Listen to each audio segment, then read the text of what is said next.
Aujourd'hui, Ichigo, meuble, gros, lourd, costaud. Ça va être dur. C'est parti.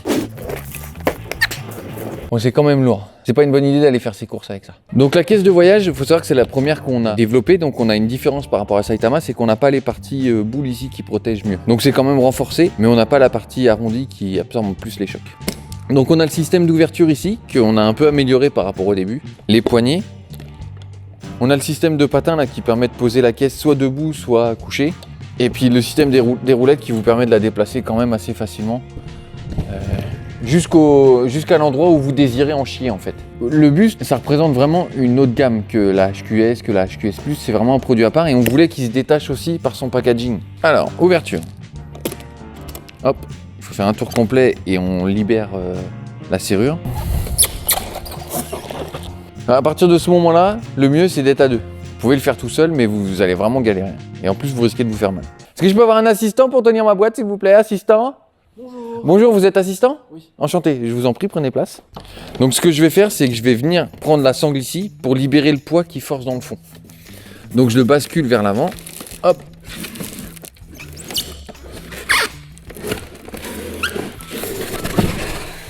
Et voilà. Du coup, j'ai pu sortir le polyfoam assez facilement. On a cette partie qui cache les roulettes. Ça peut être plus difficile pour extraire le polyfoam, c'est pour ça que j'ai dû le soulager et le sortir en le bascule. À l'intérieur, vous retrouvez le QR code pour la notice. Donc vous le scannez avec votre téléphone et vous avez accès à la notice en ligne. Pour les sangles, on enlève le velcro d'un côté et on retire.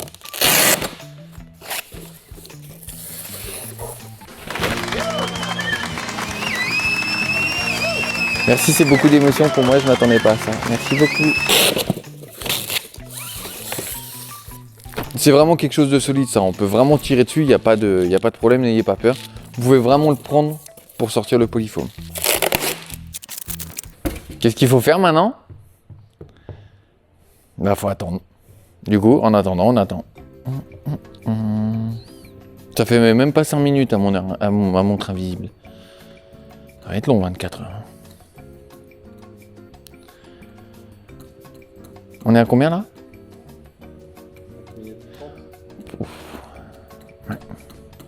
Alors premier étage, le ruban de l'épée, le socle, le logo du socle et le médaillon. L'étage du dessous, le corps, la tête, la main, la plaque, le manche de l'épée et l'épée. Faites attention à cet étage-là, avec le corps c'est très lourd. Ils sont trop grands ceux-là, je suis pas à l'aise. Parce que je préfère des gants un peu plus serrés que des gants en lâche. Parce qu'à chaque fois qu'il y a trop de place dans les gants, en fait, des fois on se raccroche dans les statues. Donc moi j'aime bien quand c'est bien serré. Petite 1, le socle. Il est très très lourd.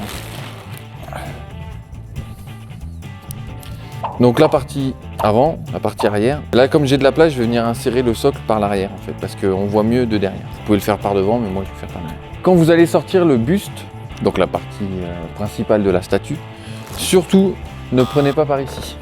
Parce que si vous venez regarder, vous voyez qu'ici c'est pas collé en fait.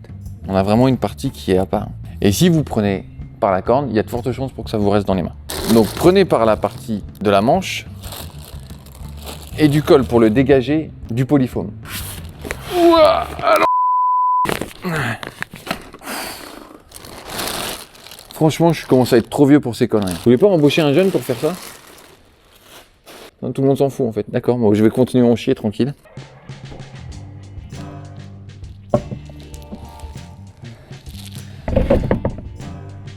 Voilà.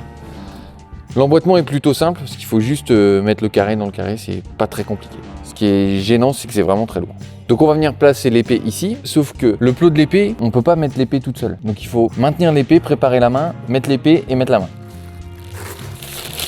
On a tout de suite tendance à se l'approprier cette épée, c'est quand même bizarre. Donc voilà. Donc ça, c'est le plot de l'épée. Vous allez voir, c'est quand même assez lourd, le plot de l'épée qu'on va venir insérer ici. Donc c'est ce que je vous disais, ça va pas maintenir l'épée. Donc il va falloir la tenir et insérer en même temps la main pour supporter l'épée. Ça a l'air compliqué, mais en fait, ça va se faire tout seul. Hop. Donc je mets l'épée dans le plot. Faites attention quand vous mettez la main de ne pas cogner ici et de ne pas casser le rebord fin ici. Voilà, je guide un peu l'épée vers l'emboîtement de la main et voilà. Au moins l'épée est sécurisée, il n'y a pas juste le plot qui tient, il y a aussi la main qui renforce. Alors le manche c'est assez simple. Pour le manche, il n'y a pas vraiment de détrompeur, vous voyez c'est un plot un peu carré. Donc pour pas vous tromper, cette partie qui va accueillir le ruban, elle va vers le coude. Hop. La partie qui va accueillir le ruban doit être orientée vers le coude. Donc faites attention quand vous manipulez le ruban, c'est très souple et comme toute résine souple, ça prévient pas quand ça casse. Bon, généralement la résine elle prévient pas quand elle casse, elle t'envoie pas un SMS, t'appelles pas quoi. Oui, allô Laurent, oui, bah c'est ton bout de résine, je pense que je vais péter dans 2 minutes quoi. Ah merde, laisse-moi préparer de la colle. Ah non, j'ai pas le temps, je suis pressé. Voilà, donc on a cette partie qui vient se mettre ici et celle-ci qui vient là. Donc comme je disais, c'est assez souple. Mais faites attention de ne pas trop forcer. Mais on va se servir de cette souplesse pour pouvoir faire l'emboîtement. Donc je viens chercher le premier emboîtement dans le manche. Et ici, je tire doucement sur la résine. Alors tirez pas comme des sourds, hein, parce que ça va casser. Hop. Et voilà. Ensuite, la tête. Si vous devez poser votre tête à part parce que vous avez sorti toutes les pièces en premier, ne la posez pas sur ce côté-là. C'est la partie délicate avec tous les picots. Il vaut mieux la poser soit à plat, soit sur le côté. Mais pas de ce côté-là. Partie méchale du personnage. Faites attention à cette partie-là quand vous allez venir mettre la tête. De ne pas faire de choc. Parce que c'est quand même assez lourd la tête. Et là, il faut la garder un petit peu pour pas qu'elle vienne taper. Hop. Le médaillon.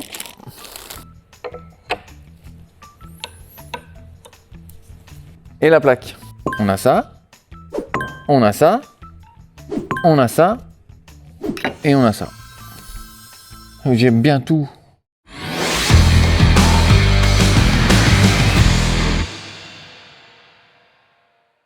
La principale difficulté de cette pièce, évidemment, c'est le poids pour manipuler. Faites attention à ne pas vous blesser. C'est vraiment des pièces très très lourdes. Surtout ça.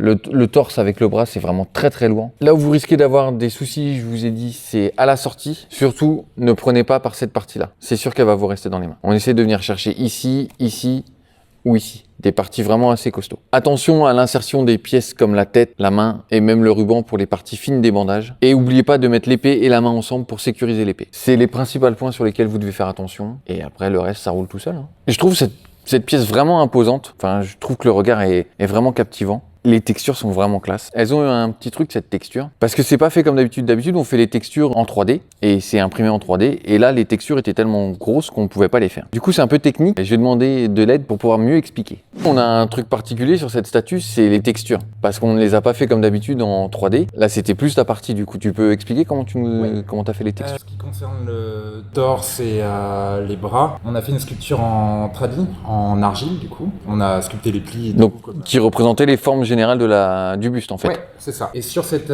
sculpture-là, on est venu appliquer différents types de tissus pour avoir les différentes textures que vous voyez là. C'est-à-dire que tu es venu mettre du vrai tissu sur ta sculpture en fait, c'est ça? On a calé un vrai tissu et une fois que c'était bien calé, on a remoulé le tout et fait un tirage en résine. Tu as fait des découpes de vrais tissus dedans que tu es venu plaquer pour ajuster, que ça corresponde au pli comme tu voulais, la forme et tout ça. Quoi. Ouais, c'est ça. On a fait nos petits gabarits et puis voilà. Ce qui est intéressant, tu vois que la texture de l'intérieur n'est pas la même que celle-là, donc celle-là qui est un petit peu plus épaisse aussi. Et alors du coup, une fois que tu as posé toutes tes textures, donc on a la sculpture plus les textures dessus, et tu as dû tout remouler pour refaire un moule complet en fait. C'est ça. Les textures appliquées, elles sont transférées dans le moule, et du coup on a pu les reproduire après sur toutes les statues pour les gens. Ouais, c'est ça. Bah merci beaucoup monsieur. Et bah écoutez, de rien. À bientôt pour la prochaine. On vous explique des trucs dans les unboxings. On vous explique des unboxings, n'importe quoi. Bah voilà, c'était Ichigo. J'espère que vous vous êtes pas blessé déjà, parce qu'il y a quand même des objets contendants sur cette statue. C'est très impressionnant d'avoir ça en vrai devant soi. Je vous souhaite une bonne réception, un bon montage et faites attention à vous. Allez, au revoir. Mais non, mais ils le savent ça les gens. Mais s'ils le savent qu'il faut s'abonner, cliquer sur la cloche et mettre le pouce. Mais bien sûr, j'ai pas besoin de le dire, ils le savent. Non, je vais pas perdre du temps avec ça. Merci, au revoir, au revoir. Oh là là, pas possible.